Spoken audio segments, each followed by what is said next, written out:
All right, I'd like to introduce our next speakers. I know them well. I am going to be co-presenting with my colleagues, Anthony Khatchoui, here to my left. Hello. You're right. Anthony is our high-end estate planning attorney. He works with me on all of our high net worth client plans. And one of the handouts that we're going to be referring to is our flow chart, which you should have in front of you. Anthony is the architect of this flow chart, and it's something that we refer to with our clients. It is the only way to keep all of this information straight in a very complex estate plan. And I would also like to introduce Teresa Skane. Teresa is our corporate attorney. She's been working with us for about 8 years. And in a high-end estate planning practice, you have a lot of clients that have business interests. And if they don't have business interests, we create business interests for them. So Teresa is the corporate side of our firm. She has about 30 years of experience working with business owners and corporations. We bring the tax and estate planning and trust planning side. And we're talking about the estate tax, the gift tax, the generation skipping tax, federal estate tax, New York State estate tax. And you have to keep all of this in mind. We're talking about a sunset that's going to occur or not in the next year and 1 month, 13 months to know whether it's going to come to pass or not. We talked about a lot of factors early on, the economy, the deficit, the debt, the interest on the debt. Can we afford to bring back all of these tax cuts? As a practical matter, the estate tax does not generate a significant amount of revenue for the federal government, but it is a way to equalize, and it's always been a social tax to redistribute wealth, and that's just exactly what it is, to take assets that can grow unbridled generation over generation and put them back into the economy. So 13.99 million for next year, maybe 7 million for 2026, tax rate increase 40 to 45%, and something that a lot of people don't factor in. I agree with Ray 100%. Our clients should be creating trusts. They should be creating trusts during their lifetime and have trusts extending out for their children and their beneficiaries because of the asset protection, because of the fact that these tax laws over their lifetimes are going to change dramatically. And we want to have these assets in a place where they can be well managed, preserved, protected, and carry on generation over generation. You cannot ignore New York. If you have New York clients, they have to be aware. If we have Massachusetts clients, we have Connecticut clients, we have New Jersey clients. Right now, Massachusetts is the only state with a lower exemption than New York. It's a $2 million exemption. New Jersey has repealed its estate tax. Connecticut has modified it to pick up where the federal leaves off. So you have to know where your clients live. If they're in Florida, a lot of people have moved to Florida to escape this tax along with the New York State income tax. So in New York, we have a $6,940,000 estate tax exemption. And so we have to plan to get our clients below that if possible, because if they exceed that 6.94 million by just 5%, their entire exemption is lost, which means you go from zero tax at 6.94 to about $650,000 of tax at 7.2 million, which is ludicrous, but that's the law that we have to deal with. Do you still love New York, ladies and gentlemen, after hearing that? Not so much. They don't put that on the t-shirts. So we call that the cliff, the 105% over the exemption level. You go over the cliff, you pay tax on the full amount. We have to draft around that. We have to use techniques to try to get down below it. But the one rule that you have to know in New York is there is no gift tax. Gift, an unlimited amount of money under New York's tax regime, provided you live 3 years. You have to survive 3 years to make this work. So even though our clients are looking at, oh, federal is going to be 14 million and they're going to extend the 14 million, if you're in New York, you still have a significant estate tax liability at that $7 million level. And Luke, just to interject, what a lot of people don't realize is upon the death of the first spouse, there's something called a marital deduction, and people think the IRS is being generous to the people. Oh, I'm dying, all the assets are going to go to my spouse. No estate tax, wonderful. But then what happens? New York comes around. 6.94 million. And if you're over by 5%, like Lou said, you lose the entire exemption and you're subject to the cliff. And a lot of people don't know that. And I always say, if you have a little bit of information, but you apply it in different scenarios, it may not always be correct. So yes, there's the $13.61 million, but a lot of people don't realize that there's also the New York State estate tax exemption, and then they pay hundreds of thousands of dollars in tax unnecessarily. And Ray addressed this point, and that is, should we be making large outright gifts? And for all the reasons on this slide, I'm not going to go into them in too much detail, but you lose the asset protection at the next level.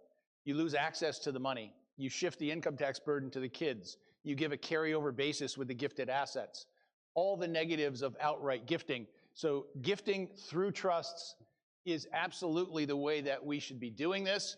We're going to explore all of the different trust rules, how they impact your clients, why they provide such a favorable landscape today, and why even with the sunset upon us, and even with the extension of the cuts, it doesn't really matter. The fundamentals still apply. Asset protection, probate avoidance, having well-managed assets, and having assets generation over generation that can be kept intact for the family. So this is our list. He had his list of different types of trusts.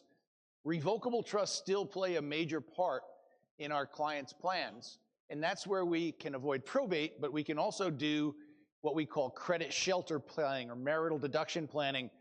We had clients we met with yesterday. We got through the whole thing, and they were $15, $16 million clients, and they have I love you wills. Oh, we're not going to worry about it. We're just going to leave it all to the survivor.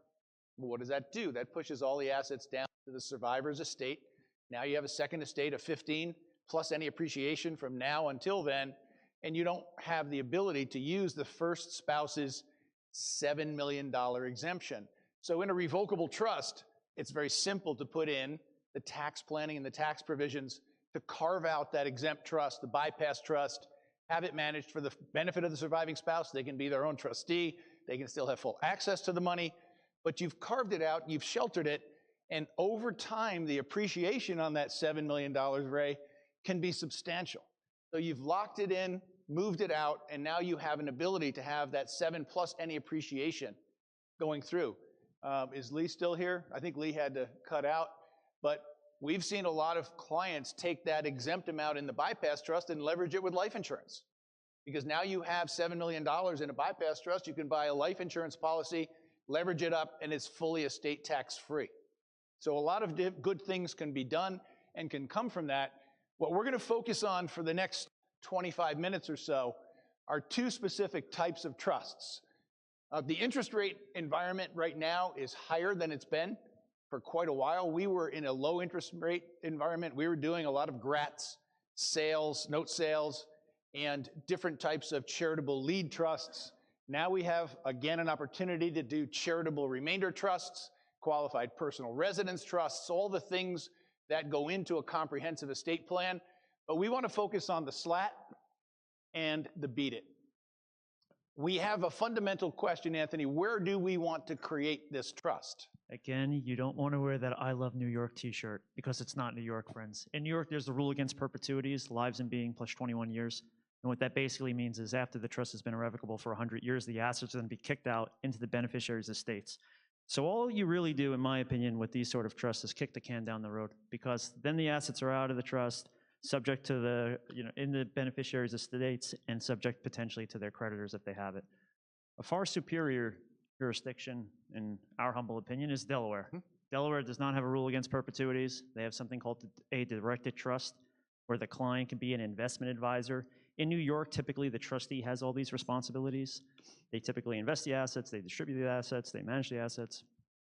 In Delaware, you could have a team, a network, where the client is the investment advisor, where a family or friend or an accountant is the distribution advisor who can tell the trustee, can compel the trustee to make a distribution or to withhold a distribution. Another advantage of Delaware is that there's no fiduciary income tax. That would come into effect after the grantor is dead. If the beneficiaries are not in Delaware, they are not subject to income tax. New York loves taxes. And Delaware also has the Court of Chancery, Lou. And the Court of Chancery is it's a court where there are distinguished trust and estates practitioners and people who are in the field. Whereas in New York, they're politically appointed. They probably have no idea about trust. They probably haven't heard of it, but they're active in their party. Politically appointed, was that a slip? Yeah, in New York. Elected. Oh, sorry, yeah, sorry. Apologies. In some cases, it's appointed. The parties choose their candidates and they cross-endorse, and it's not terribly competitive. The point is that the level of expertise in the Court of Chancery in Delaware is why most of the Fortune 500 corporations are there. They have an expertise level that's far superior to a judge that gets a random set of cases in all different subject matter areas. Fiduciary income tax is a big issue. New York State's highest income tax rate is up around 10% for very high incomes. So do we want to have it taxed in New York, or do we want to have it in Delaware where it can escape the income tax on trust income? So all of those features lead us to use Delaware for the types of trusts that we're going to talk about next. We have talked about Delaware trusts for years, been doing them for over 20 years. We have some Delaware trustees here in the audience that we work with that if you have questions on Delaware, they can answer them. But it's something that we think provides an excellent vehicle for our clients to do the kinds of things that we're going to talk about here. So Anthony, sure. If we say we want to create a plan for our clients that they can have control over, so they don't lose control over the assets, they can still manage their businesses, they can manage their wealth, they can manage their portfolios, they can still have access to all of the assets in that plan, and we don't give up the right to have access to them throughout the lifetimes of our clients, a husband and a wife, and we can have them taxed very favorably as grantor trusts so that all the income tax flows back to the grantors. Is that a plan that we have to be afraid of? And is that something that is taking money out of our pocket just to gift it away? Or is it really just putting it in a different pocket so that we can still reach it? We think it could still be reached, Renz. If you look at your flow chart, I'll walk through how the transaction would work. And Teresa's going to go over this, but in general, we're going to be putting assets into an LLC. The advantage of putting assets into an LLC is that the client can be the operations manager and still have access to those assets. So if you have other LLCs that you're putting in, or real estate, or cash, as great as Will is and Teresa in Delaware, none of you have ever met them, and you probably don't want to put an account with $15 million in there and just hope that they won't steal it. So you have the LLC where your client is the operations manager, and then we have a separate distribution manager. And you load up those assets into the LLC, and then there's something called discounts, which Nathan will get into. But the client then gifts his membership interest into a Delaware trust. So the client's in a form of Delaware trust for the benefit of the wife and descendants or kids, and the spouse is then to do their reciprocal. But it's going to be a little different, right? Because one spouse will do it for the wife and the kids, and then the wife will do it for the husband and the descendants. And we're trying to have some differences because of a doctrine called the reciprocal trust doctrine. So the reciprocal trust doctrine is a way that the IRS tries to come after hardworking taxpayers and say, even though you paid income tax, sales tax, and all these other taxes, now you have to pay estate tax as well.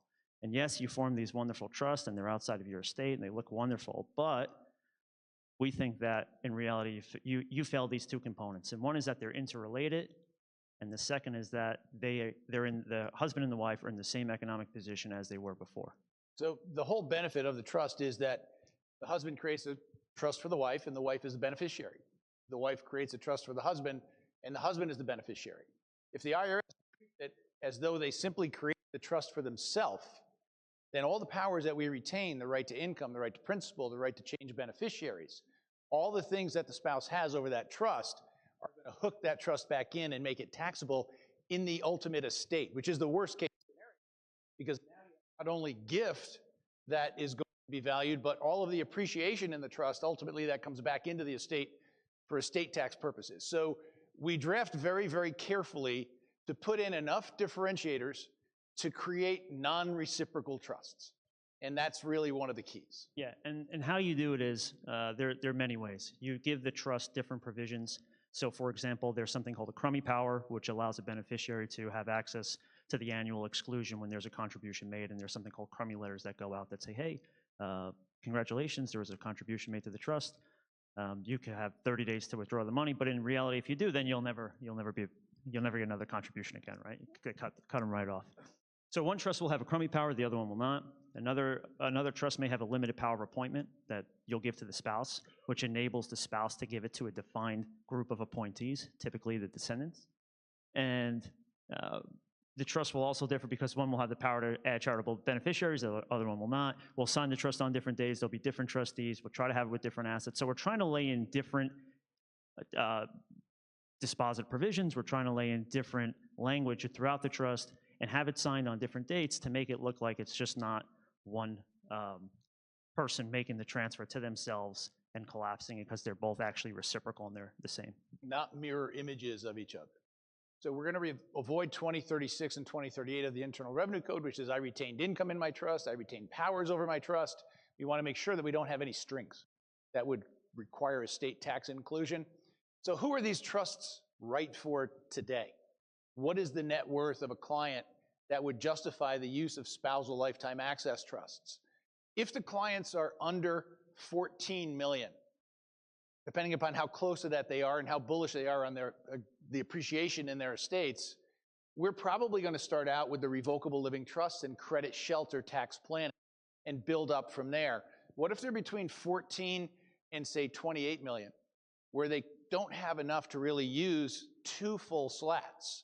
We have a number of clients that we've done 1 trust instead of 2. So you lock in the $14 million exemption of 1 spouse. You have the other spouse be the beneficiary of that trust. The remaining assets would stay in the name of the spouse with the remaining exemption. So even if it goes from 14 to 7 and the sunsets, we still have another $7 million of exemption that could shelter the assets up to 21 million. But importantly, you've moved all of the growth out of the estate on that $14 million, and you're allowing it to grow tax-free. So when we get over the 28 million, that's where we start talking about the 2 SLAT plan and the 2 trust plan. And for high net worth individuals, that's what we're going to look to do. So again, we're going to let Teresa kind of tackle some of the LLC issues because that's her bailiwick. And the net result of this is that we retain 100% asset management control and we retain 100% access through the LLC and SLAT structure. And collectively, that serves the spouses extremely well. We have grantor trust status because these are income taxed, not at trust rates, but back at the grantor rates. You have something called the grantor trust burn. So if you have high net worth clients that have assets that are still going to generate estate tax, they're using those otherwise taxable assets to pay income tax on assets growing inside the trust outside their estate. That, for a long time, was thought to be an additional gift to the beneficiaries. But a revenue ruling in 2004, 20 years ago, took that off the table, and that's when these really started to proliferate from the grantor trust standpoint. So we get to grow those assets inside the trust, pay the tax on them, reduce the size of the otherwise taxable assets in the estate, and have that growing tax-free for the next generations. If you're in Delaware, you don't have any fiduciary income tax on that trust, so you don't have state income tax to worry about. And all of that future growth is protected from creditors. New York has a pretty good creditor protection scheme for third-party trusts. It's not bad. We do it all the time for clients, Delaware trust clients, under New York law. It's still great to have asset protection for the next generations. But in Delaware, it is another tier above. And you get the professional trustee in Delaware who doesn't have to charge a full 1% on assets because they're an administrative trustee. So they are not charging to manage assets. They are charging to give you a stable platform in Delaware for trust administration. They can do accountings, they can do tax returns. You're managing all the assets. And that's a structure that is very economical for clients to use in the grand scheme of things. So Teresa, the intersection, don't get run over, of estate and business planning.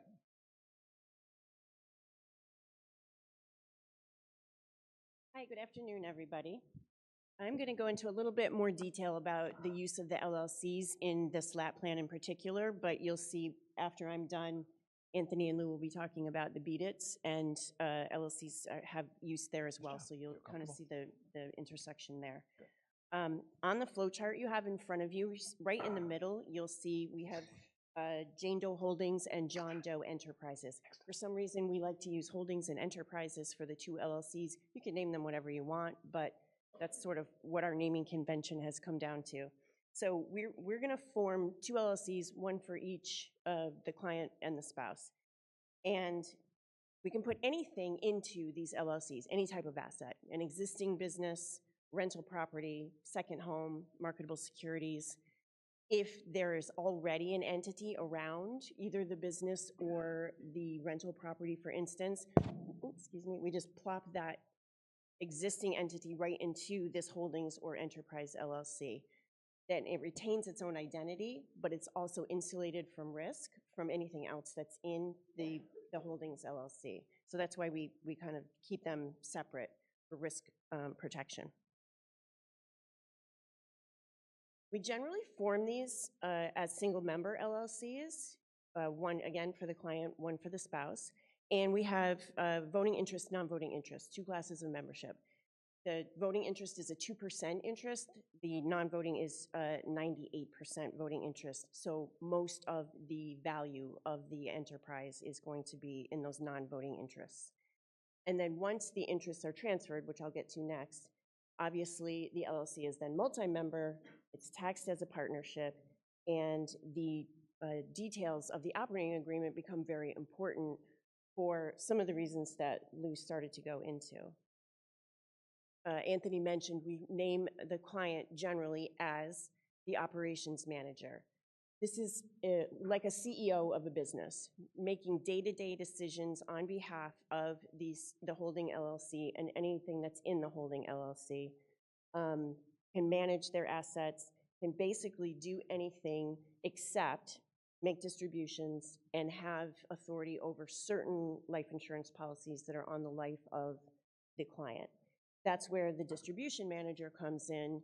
Generally, we try to name a family member, a child, a trusted party as the distribution manager, but that avoids that 2038 risk that Lou was talking about earlier, the strings that might bring that back into a client's taxable estate. We then take the 2% voting interest. The client will assign that to a management trust. And again, we try to have the trustee of the management trust be a trusted person, a family member, because they can vote to make changes to not only the trust, but thereby affecting the LLC, which is going to be partially owned by the trust. And then the 98% voting interest is gifted to one of these intentionally defective grantor trusts, the SLAT or the BDGT. Again, it's the bulk of what the assets that the LLC holds are in these non-voting interests. And so we then call Nathan to look at whether we can discount that interest because of lack of control, lack of marketability. He does his magic and comes back to us and says, yes, this can be discounted. So more value can be then transferred into the SLAT or the BDGT because Nathan has given us a nice discount on that. All the while, the client is retaining basically all of the control over their assets that they had before, other than distribution and some life insurance. The one difference with operating agreements for these particular LLCs, we don't usually add buy-sell provisions or right of first refusal on sale provisions because there won't be buy-sell transactions. There won't be, no one's dying. The LLC is owned by two trusts. So there really won't be a lot of transfers of the interest. So we generally don't put those provisions into the operating agreement, which is very different from what you might normally see in a business entity operating agreement. And now I think we're gonna go on to BDGTs. So you see how the pieces of the puzzle fit together. You use the limited liability company for management purposes and for discount purposes. And if you look at your flow charts, take out your flow charts, you see the two LLCs in the middle. If you're not too cold to reach out of your pockets and take out your flow charts. You see the two LLCs in the middle. and we load them up with assets. We get valuations on underlying assets, appraisals of real estate. You may have to value the underlying business before you value the LLC discounts. But if you take a 35% discount off of the 98% non-managing, non-voting LLC interest, you can move $21.5 million with a $14 million exemption. So now you've sheltered $42 or $43 million in that couple's estate, plus all the appreciation, plus the grantor trust status. So for high net worth clients, this is really a home run. Well, what if we go over that amount? What if we have too much in value and we can't gift it all in? We can use a note sale. Instead of just a gift, we can also sell the remaining value into the trust, so there's no income tax consequence on the sale or income on the note. So that is a way to get excess value in. And we always want to put a clause in our documents when we're transferring interest to say, if the final value for IRS purposes is higher than the value we're using, then we're going to adjust the amount of shares that we're gifting to lower it to where it's underneath the exemption amount, or we're going to increase so that we're selling more of the interest. That's how we keep our clients. They call them laundry clauses. That's the case that gives rise to the use of kind of a valuation that just, which you always want to have when you're dealing with high net worth plans to make sure that you stay within the exemption. So the BDGT trust, very quickly, and I only have a couple of minutes, is a beneficiary defective inheritors trust, and I really like these. They are something that for a long time was somewhat controversial, but a lot of attorneys have adopted them. Life insurance companies have adopted them. I'll tell you why in a minute. But instead of the grantor creating a trust for him or herself, they have somebody else do it for them. It is a third-party trust. And it's a specifically structured third-party trust because someone is gifting in $5,000. That's it. $5,000, which under the tax code is an exempt amount. And we give the person, the beneficiary, the right to demand that $5,000. For income tax purposes, that creates a grantor trust for the beneficiary under Internal Revenue Code Section 678. So the 678 power gives us the ability to create a third-party trust as a grantor trust. Well, what good does that do us? So now we have the owner of a $50 million business that wants to move that business into a trust that's a Delaware trust, fully asset protected. All the growth is outside of their estate. We're going to get discounts on the way in, so 50 million becomes 35 million, and we're going to sell it in. We're not going to gift it. We're going to do it for a note sale. And when the note sale brings that asset in, we have a $35 million business. It's really a $50 million business generating all of the income from the business inside that trust. Now we have options. There are a couple life insurance companies that adopted this trust and really made it a part of their program because think of the cash flow. Lee talked about it earlier. You don't have that little narrow gap of $18,000 or $19,000 a year crummy powers to fund a large life insurance policy. You have all of the income from the business flowing into that trust. The two biggest features of the BDGT versus the SLAT, and we don't have to go far to do this, although we like Delaware. The individual is their own trustee, so the business owner can actually manage the trust in the business, and they're the beneficiary. Because they didn't create the trust, because someone else created it, the beneficiary client can be both trustee and beneficiary of that trust. And over time, that trust family is going to take care of the grantor's retirement. In these trusts, very often the types of life insurance policies that get purchased are whole life or variable life with large cash accumulations. So you're not really playing for death benefit, you're playing for income tax planning. You can do private placement life insurance inside of a BDGT investments and have them in. You can do a lot of sophisticated life insurance planning and reduce income tax on the assets if you put them into that insurance wrapper inside the trust. When you want to then get money out, you borrow against the policy, and you're the beneficiary of the trust. Comes right back to you. So these trusts are extremely potent, too good to be true, some might say. The IRS may think so. These are what we call green book transactions, something that the IRS as a target.